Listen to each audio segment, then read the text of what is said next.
Next on our list is our growth showcase, and it is with none other than our fearless leader, Steve Denny. He's the managing member of the firm. Steve has been actively engaged in MA activities in a wide variety of industries for the last 18 years and has developed specific products to assist clients in growing their profitability and enterprise value. His specialty is working with established private companies in the lower middle market with annual revenues from 1 to 50 million. Prior to founding his own firm in 2005, Stephen spent 25 years as a senior executive in the hospitality management business, working with 2 Fortune 25 companies. During this time, Stephen distinguished himself as an exceptional business development and leadership professional, perennially appointed as the member of the Chairman's Club. This led to his appointment to lead the formation of a common platform used to manage customer relationships globally. The University of North Carolina and culminating at High Point University as a lifetime learner, Stephen has completed executive training with Six Sigma, Greenbelt, Xerox PSS, if I'm saying that right? Karis, Negotiation, Miller Hyman, and several others. Today he is recognized as a business and evaluation expert in the hospitality industry. Stephen has served in the public office as an elected member of the Board of Education and continues to serve his community. He is active in the local chamber, his church, and various other civic organizations. And we know him best as our chief leader here for E4e. Come on down.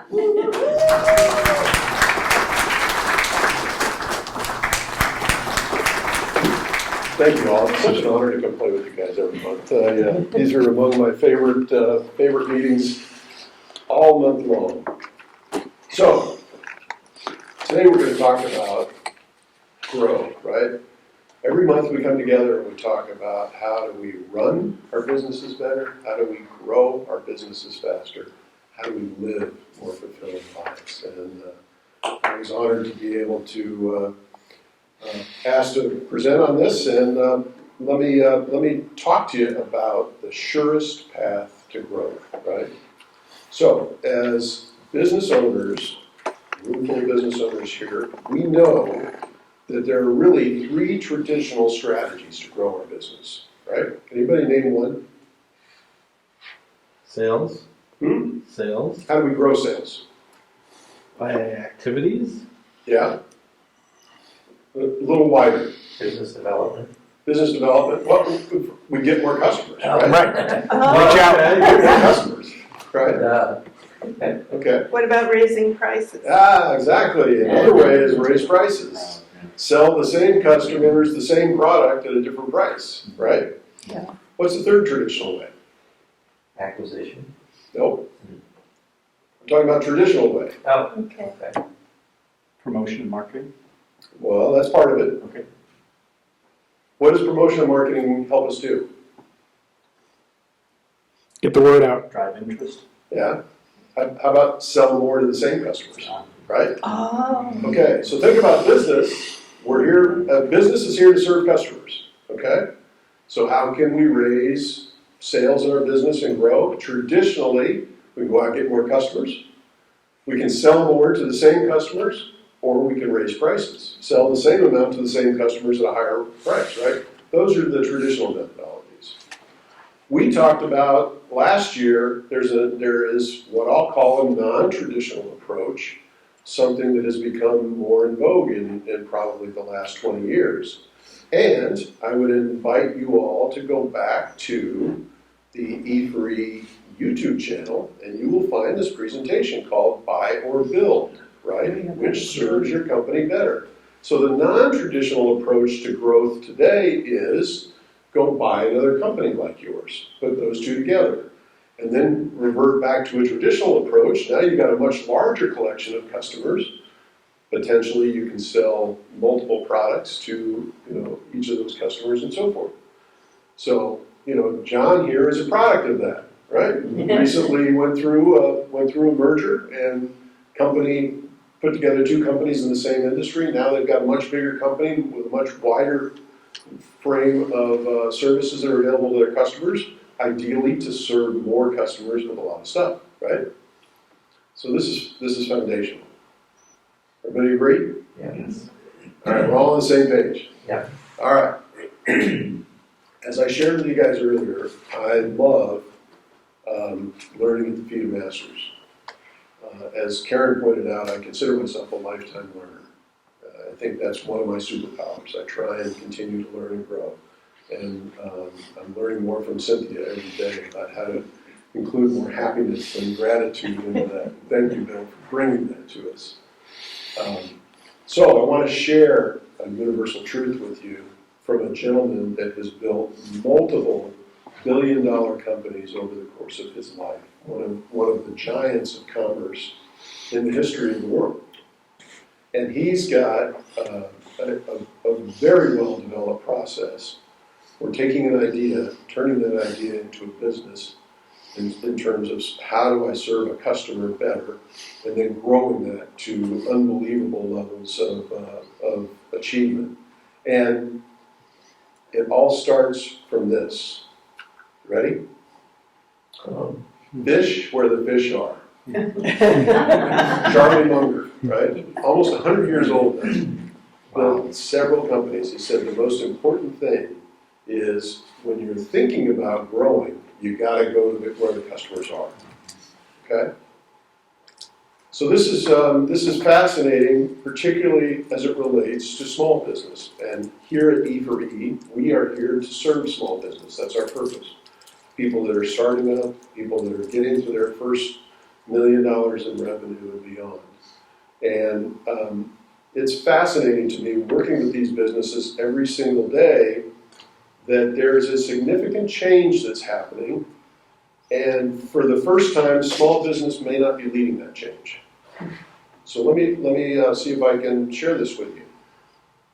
Where do you think customers are today?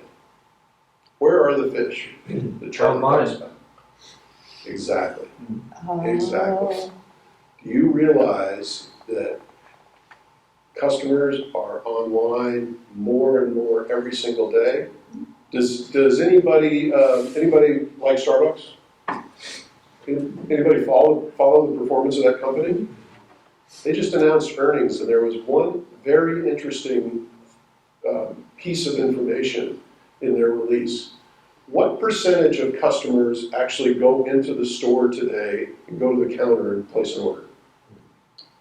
15%. Not far off. Really? Yeah. Any other guesses? 18. You're getting closer. 25? Too much. Really? Too much. The percentage is 23%. Can you imagine? Wow. 23%. And this is Starbucks globally. 23% of their customers go into the counter and order. Now, compare that with Joe's coffee shop next door. Do you think the customers have a similar experience here? I mean, we could argue all day about the customer experience, but the facts are only about 2/3 of small businesses are online. Still, slightly more than 1/3 of businesses, small businesses, are not online. Can you believe that? Wow.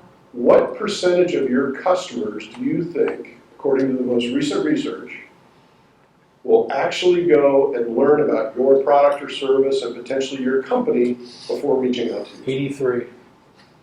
That's very close. And that number might be right, but the most recent information I found was 76%, right? And it is growing exponentially year over year. Fascinating. If you and your business is not online and focused on providing information for the markets that you serve, you're missing the boat for the vast majority of customers that are out there. The fish are out there looking for you. We at e4e have got masters like Karen and many of the rest of you that are in a marketing-focused world that have been bringing this message over and over, right? But it's a key issue for small businesses, and you guys all know me as more of a numbers guy, and I want to bring you some numbers that hopefully will bring this point home. And my objective is to get you guys to think more and more about this for your particular business and how you can help you grow your company, okay? So this is US GDP, right? From 1990 to 2020. And you guys all know that I love to look at numbers in a graph. I love to look at numbers as a picture. It resonates with my male brain.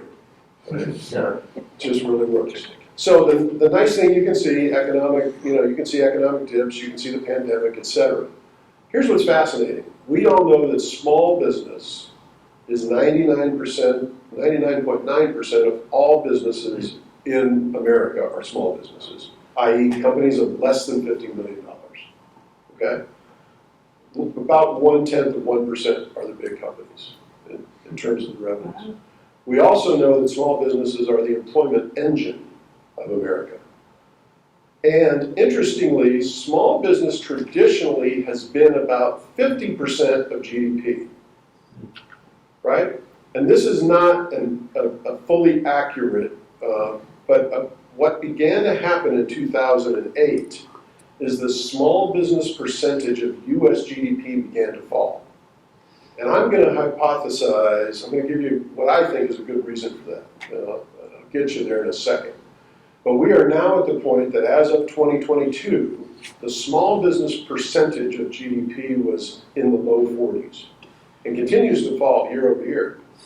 Big business is getting bigger, faster. Small business is not keeping up with growth. Make sense? Yeah. In fact, over the last 10 years, small businesses are only growing at about the rate of 1.5% a year. In terms of revenue. Yes. I think it has something to do with the graying of small business owners. But that's a Steve theory. I can't find that in the research yet, right? We talked about this morning with Karen's very provocative question, the life cycles that businesses go through and how they tend to mirror our lives as business owners, right? We may not be quite as aggressive about growing as we used to be. So, here's what I want to invite you to do. Think about your company. How does your company measure up? Okay? But let me get you to one theory. When it comes to growth, we typically spend in our companies marketing and sales dollars to fuel growth. Is that right? Fundamentally? What percentage of every dollar does the average small business spend on marketing activities? 20%? Any other guesses? Like 10. 5%? 3. I see we got an accounting guy, much closer. 3. 3? Yeah, an actual business owner in the field, right? Yeah, 3%. The actual number is 1 penny out of every dollar. Wow. Small businesses, marketing percentage as a percentage of their revenue is typically about 1%, right? Contrast this with large companies greater than $50 million, right? And you can see that pre-pandemic, it was pretty constant. Pandemic obviously had an effect on everything. But look at the rebound that's happened. Fascinating. Larger companies are spending more on marketing. They're spending more of their money on marketing. And marketing is what fuels the growth. Right, Karen? Absolutely. Yeah. So, from an industry perspective, you can see how it breaks down by industry. And, industry by industry, obviously marketing expense dramatically increased in 2022 coming out of the pandemic. People were re-accelerating. I will tell you that is a key secret of success, particularly for small businesses. As we approach what appears to be a recessionary or a slower economic environment, do not slow your spending, accelerate your spending. Normal people slow their spending, pull their belt in, save, they're going to be very, very cautious. Those that accelerate their marketing in slower periods of time are proven to grab market share. And market share tends to be resilient. Be bold, you're freaks. Be bold. Get 'em. I want to give you a shameless plug. E4e has got, if you go to our YouTube channel, we do this Grow Showcase almost every month. If you go to our YouTube channel, go to the little magnifying glass there, put in the word grow. You're going to see about 100 videos pop up. You need some ideas on how to grow? You want some creative thinking about how to grow? You want some great tactics, techniques, tips? What does this cost you? These are all trusted experts. Go learn from them. So, Mark said this earlier in our question period in our small group this morning, and I love this. Life is growth. Business is growth. You either grow or you die. Keep your company on a growth track. It is the fastest way to build value in your company. It is the fastest way to build value with your customers. Thank you for your time. Yes, sir. More of a comment with how you're saying big businesses exceeding small business. In my industry, all the big businesses are failing. So they're buying people like me, and that's how they're growing.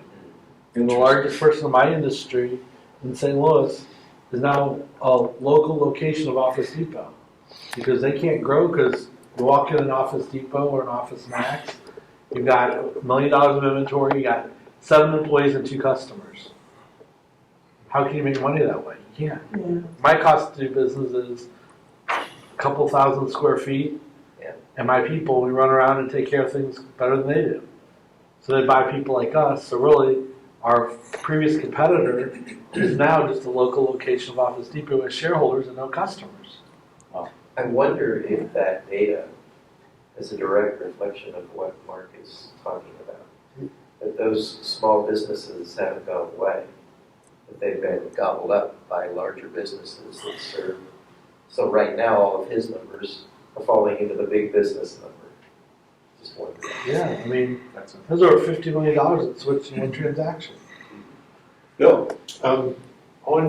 Going back to your graph on small business share, GDP is declining. Yes.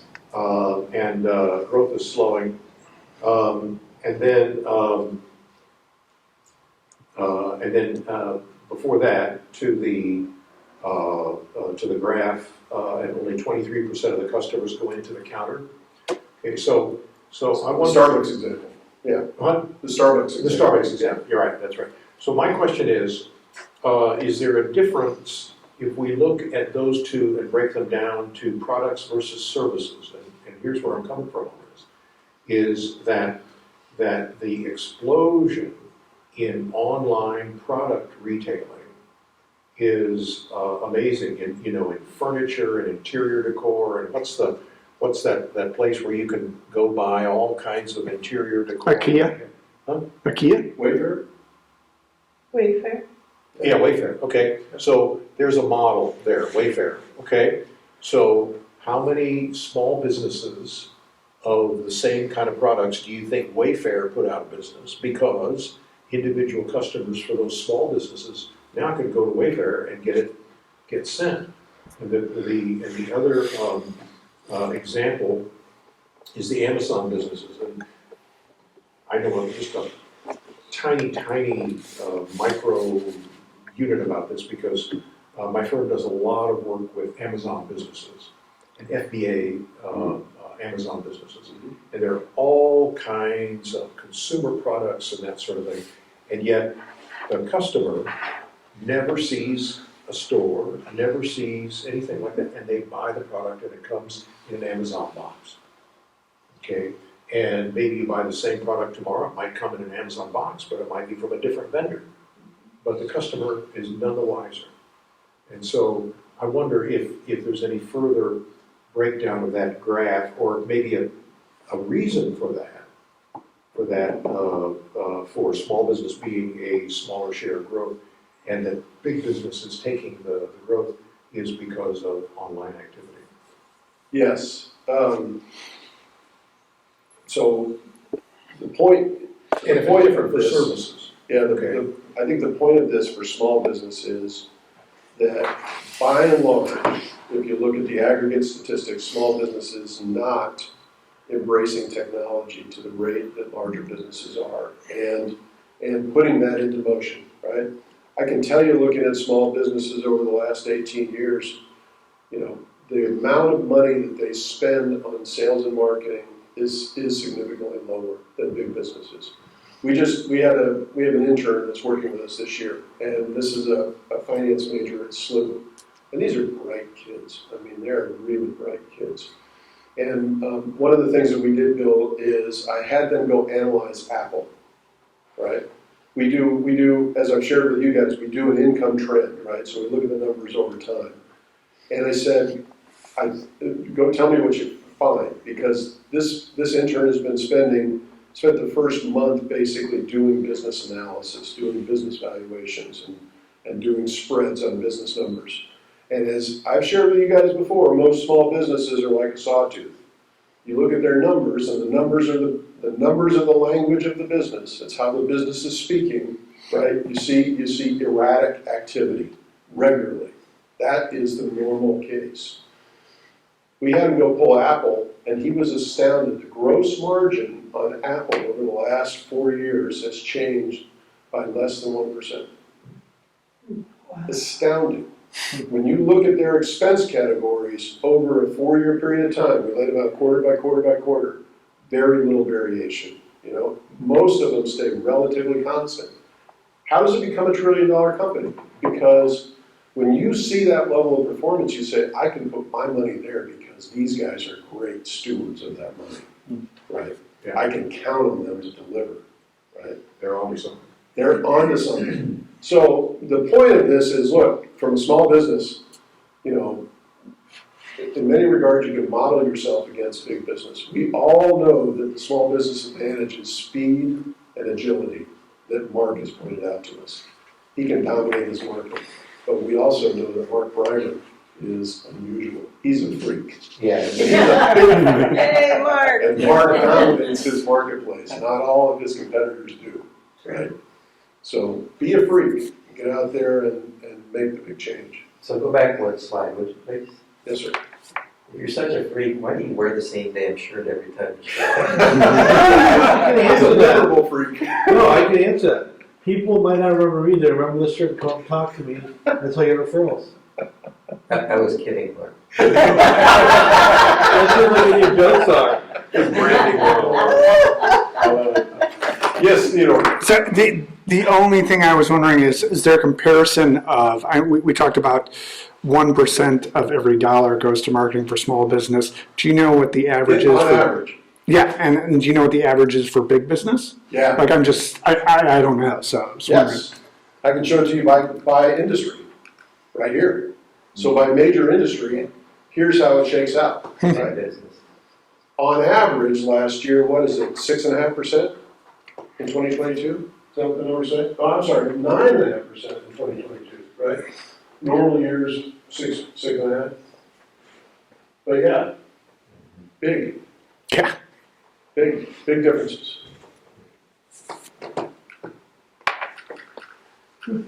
Any other questions? No. Always my honor to serve you guys. Thank you for listening to me this morning.